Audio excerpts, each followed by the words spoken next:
Pergunta enviada pelo Otávio. Poderia falar sobre a polêmica microserviços, overengineering ou necessidade?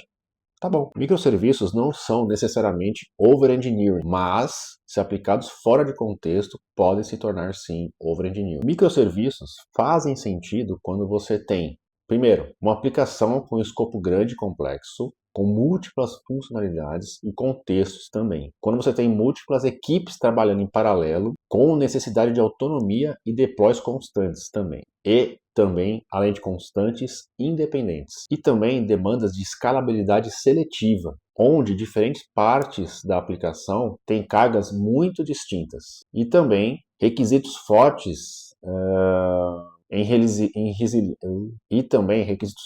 de resiliência, disponibilidade e isolamento de falhas. Algumas empresas que utilizam microserviços, vou dar um exemplo de empresas famosas, tá? Como, por exemplo, Netflix, Amazon, Nubank, onde eles possuem times independentes, sistemas distribuídos e escala massiva. Já falei do Nubank aqui, mas eu posso também falar o exemplo do PagMan, que possuem sistemas com módulos separados para pagamentos, autenticação, antifraude, conciliação e por aí vai. Mas quando que é overengineering? Overengineering é quando você tem um time pequeno ou uma equipe ou mais equipes que não dominam o conceito de arquitetura distribuída. Ou quando a aplicação é simples, ou estamos falando de MVP também.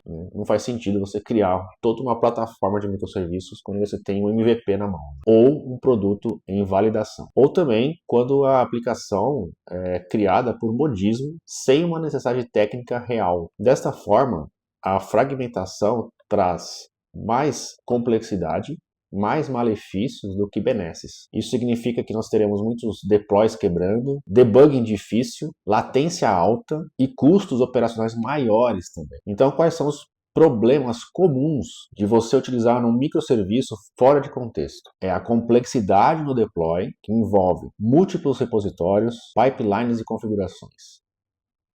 Problema. Observabilidade, logs e tracing distribuídos também, né? Isso aumenta muito a complexidade, né? E latência de comunicação via rede de serviço. E também cascata de falhas e dependências ocultas, né? Dificulta muito o troubleshooting, né? Em resumo, quando falamos de microserviços, estamos falando de um produto pequeno, um MVP. Você pode usar um microserviço? Olha, isso vai estar categorizado como overengineering. Time único e pequeno também não é recomendável. Equipes grandes e independentes. Aí já começa a fazer mais sentido. Sistema distribuído, escalável, crítico, também faz mais sentido. Projeto ainda instável ou em fase de descoberta, também overengineering não é recomendável. Ele está mandando mensagem para mim aqui. Ok, seguindo. Então, para você saber se microserviço seria a opção viável para que você pudesse fazer o seu sistema, algumas perguntas iniciais precisam ser feitas. Dentre elas, tamanho da equipe, se você está trabalhando com uma ou mais equipes, ok? Número de funcionalidades, domínios diferentes. Isso é importante saber também. Escalabilidade seletiva.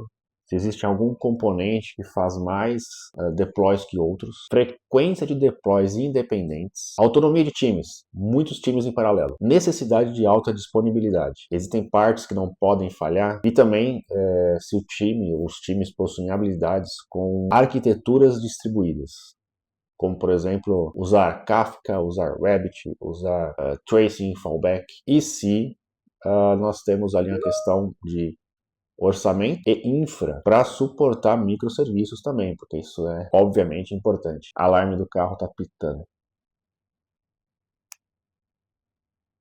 Justo quando você está gravando acontece isso. Enfim, são essas as perguntas que você precisa fazer, né?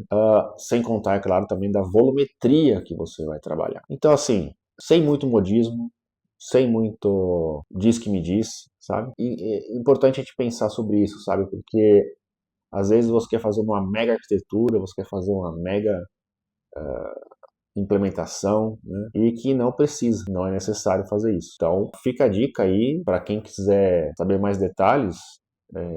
Eu posso fazer outros vídeos falando sobre isso, né? E assim, a gente consegue chegar num acordo aí bem legal, tá bom? Vocês mandam as perguntas, eu faço os vídeos e a gente vai fazendo essas coisas aí bem legais, tá bom? Bom, o vídeo era esse, muito obrigado e vamos pro próximo vídeo.